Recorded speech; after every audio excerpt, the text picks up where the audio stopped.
যে নাম উচ্চারণ করলে হৃদয়ে প্রেম জাগে, যিনি ভক্তি আর প্রেমের মূর্তি, তিনি আমাদের প্রিয় শ্রী রাধিকা।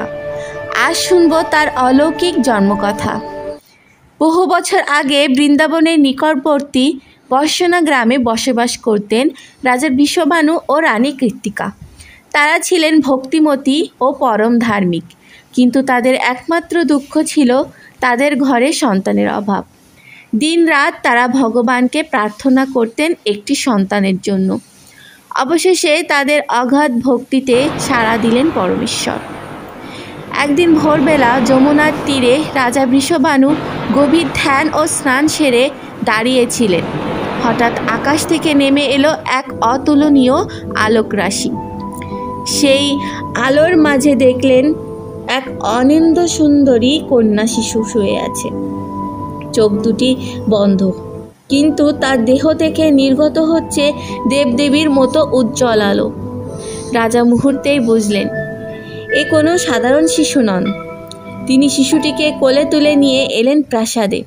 রানী কৃত্তিকা যখন কন্যাকে বুকে তুলে নিলেন, তখন তার হৃদয় ভরে উঠল মাতৃত্বের আনন্দে। সেই অলৌকিক কন্যাই হলেন ভক্তি ও প্রেমের দেবী শ্রী রাধিকা।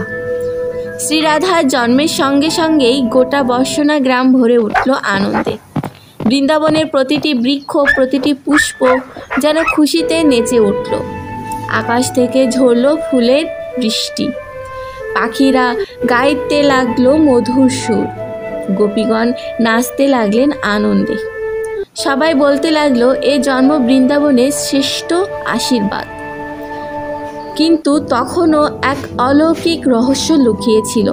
ছোট রাধার চোখ দুটি কোনোভাবেই খুলছিল না। রাজা, রানী ও গ্রামবাসীরা চিন্তিত হয়ে পড়লেন।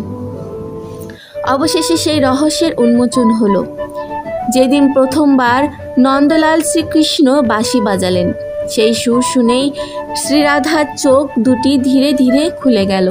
সেই মুহূর্তে রাধা ও কৃষ্ণের মিলন হয়ে গেল চিরন্তনের জন্য। তখন থেকেই তারা পরস্পরের প্রেমে আবদ্ধ, যা আজও বিশ্বের সব ভক্ত হৃদয়ে অনন্ত আনন্দ ও ভক্তির আলো জ্বালিয়ে রাখে। শ্রী রাধা শুধুমাত্র একজন দেবী নন, তিনি প্রেম, ভক্তি আর সমর্পণের চিরন্তন প্রতীক। জয় শ্রী রাধে।